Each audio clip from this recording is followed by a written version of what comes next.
Good day. Ira Epstein of Linn & Associates with your metal market wrap-up for this meltdown Monday and many other markets, September 20th, 2021, and we're right now about 6:20 p.m. All right, friends, let's talk about where these markets did and what's going on. We start off with me telling you at the beginning of the month that one of the hardest months for the stock market to stay up is September. It has a history of down. Then we get wild Octobers, and normally, and I said this, the Santa Claus rally comes in. What changed to make this market crash today in the stock market? The Dow is now 900 points. You're down massive in the NASDAQ. I'll get into all that later. Gold did get a bid, but not the copper. Copper market went down back to the 412 area. You were in a washout phase. It's a combination. Congress has come back, and there's nothing really happening positive on infrastructure, the construction package that we see, the reconstruction, or the budget. And Janet Yellen is out there saying, folks, we're coming to the end of September. We only have so much reserve at the Treasury. We're taking money from Peter to pay Paul. We need our budget.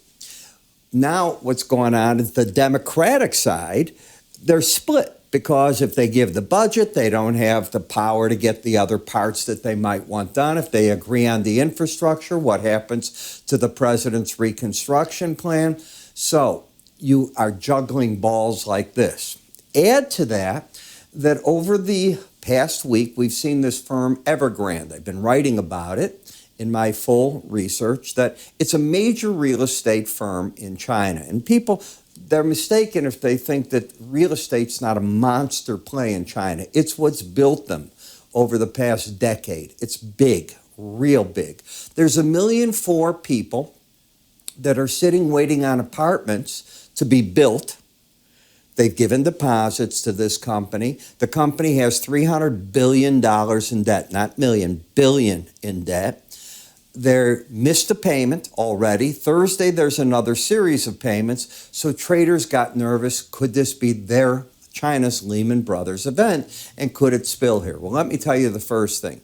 I don't think any American banks have exposure to Evergrande. Americans don't invest within China. We've never been welcome to do it, as you know. They're just trying to open up certain things. But the market looks for reasons, and that's what is going on.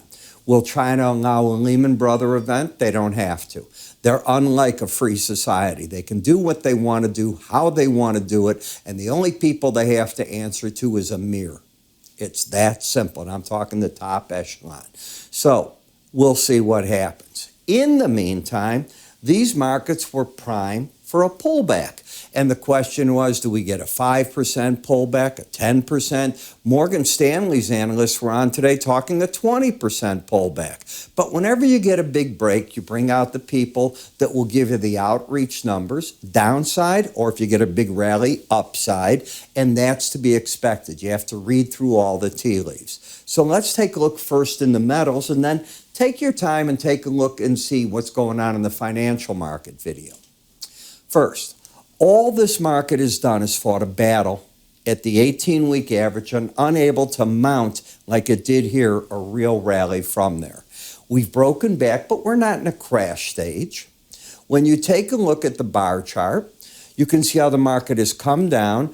I was talking to you up here as the market was failing in this rally, saying, that is disappointing. I think you saw it on the.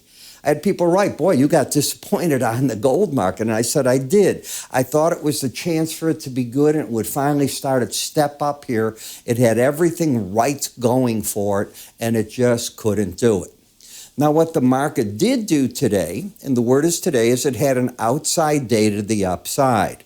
You'll know you're getting another down leg, in my opinion, if you take out today's low of 1742.30. If that happens, you often go to the closest moving average under the market to it or the lower Bollinger Band. We'll talk about that in a minute. Where are the moving averages? They're above you, so I don't have any there. So what am I looking at? Where's the Bollinger Band? Right here, and you'd be under it. That's a unique situation. It's rare that I get those, but there is one there. So I wouldn't know what to do with it. I don't know how far it might go down, but it would certainly be an ugly picture. On the way up, Do you remember when we were sitting here, back here, before I got this thing ugly, and the market was coming up, and I said, okay, we're caught in the 100-day to the 18-day average, and suddenly this market just couldn't punch through anything. I'm sure you remember that. Got up towards this upper Bollinger Band. This is September 7th. I'm not dealing in a lot of history back here, and this occurred. This is where I just said, the game is over. I don't know, maybe it's going to go to the lower Bollinger Band, but you wiped out the bulls. You've beaten them up to the point where they're not able to deal with it. And that's pretty much what has happened. And you can see you got to the lower Bollinger Band, and now you're trying to bounce away from it. That's the history of where you're at. Is there a trend here to trade? N-O. No. By any stretch of the imagination, no. Is the market oversold? Yes. Is this impressive rally? No. The stock market's down 5% in just no time at all, and you're up nothing. The gold-silver ratio, silver's still losing to the gold market, and the silver market, you can see it plunged. Now, what's wrong with silver, platinum, palladium, all these markets? They need parts of the economy to come alive. You know the platinum and palladium need to see auto production in order to get catalytic converter usage. If not, let me explain it. That's what those products are really used for.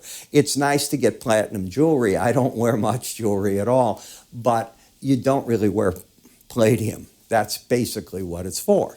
Well, you can see how the silver just fell apart. It's literally, if we come back here, this day, Thursday of last week, market just came unglued. It ruined any shot of an upside. Now the question is, of course, how much downside is there to the market? You're oversold, not embedded. In the copper, this Evergrande is what started setting this off. So let's go back to Friday. On Friday, you came in and you had a bearish play going home. You had lower highs, lower lows. You're under the 18-day average of closes. Momentum is pointing down. It is not an oversold territory. You have to be under 30 to get that. Resistance 431.50. You'd have trouble again at this number that keeps stalling the market. The 100-day average in the combination with the upper Bollinger Band was problematic. What was I saying to you when the market was up here? Go look at the videos. They're out there. I said, I think the pros came out of the market up there. Now today the market drops. You're under the lower Bollinger Band. I want to go on record. This is where I think the pros covered, if they're short, any of their shorts. Right here. This is time for them. Hey, if there's more money there, terrific. I think they're going to walk away. The problem is, if China doesn't handle Evergrande in the right way, and that starts bleeding over to their economy, well, copper is going to be in trouble. Everything gets in trouble. People sell anything they can, and they go back to cash. That's what is facing copper right now. And who's the largest user of copper in the world? China. So this market is a danger market. Well, I think the pros came out, and I think they should have on everything I'm seeing here. That's what they couldn't leave on the table. In the platinum, no. This is a market that's embedded. It's still bearish. It stayed under the lower band. It moved to the right-hand side. But this is that gorilla glue trade. Do you see every day it just stays on that Bollinger Band, and it pulls down so much you get the bearish embedded readings. The pros are going to sell this market, in my opinion, on the rallies. They'll get out if the red line closes over 21, and they'll see how far down low is. In the palladium market, you've already had that. So each rally that you're getting from this, and here I can back it up with you, you're fully embedded. You're still fully embedded. They're selling these rallies looking for those Bollinger Bands again to cover against. That's exactly what I teach. If you're in my classroom with me, if you were sitting by my side, I charge you a fortune for a day or so to sit there, but I would teach you all this. And you sit and you've got to learn. And is there any way you could have been caught on the long side of this? Is there any way with me you could have been caught on the long side of this? I can go on and on. Any way here. That is the advantage. You can't always catch the trades. And I make you a promise you will have losers. But you don't have to have stupid losers. And you never fight the trend in a market. You're not a bottom picker. You're not a top picker. You're trying to be with the herd, and if there's nothing to do with the herd, you get away. Dollar index. I know everybody's going, oh, I got to own the dollar. Look at this. What do you do the first time you hit Bollinger Bands? Do you think the market didn't have that bullish enthusiasm on each one of these rallies? They did. Use your head. This is where the pros come out. It's overbought. You look back 2 weeks from now, a week from now, you go, oh, look at that chart action. Yeah, that was what Ira said. You won't remember the event. I can't remember them. You won't remember them. I will tell you an event I want you to remember. This Wednesday at 12:30. How could we not have a live webinar with all that is going on? If you didn't get my email, click up here. You see the icon? Just click on it up here. It'll take you to the form you fill out. When you get everything that's filled out and you get that from us, write me the questions now that you want me to answer on Wednesday. Yes, I'll take the questions on Wednesday, but I can only move around the chart so fast. I'm not a Kramer with a bunch of production people in the back preparing his charts. You think he's just calling them up? No, they already know what they had to get up for him. I'm a one-man operation for the webinar. So please work with me on that, and I'll make it a lot of fun for you. All right, again, I'm going to repeat the time. It is this coming Wednesday, the 22nd of September at 12:30 p.m. Central Time. I open it up at 12:15 for questions and you to get in there, and I'll go in, check the sound and everything. We start sharply at 12:30, and I'm over no later than 20 minutes later. I do not post these on the website. You don't make it, you miss it. That's the way I want to do this. And again, just click here to join. I'm Ira Epstein. You have a good day.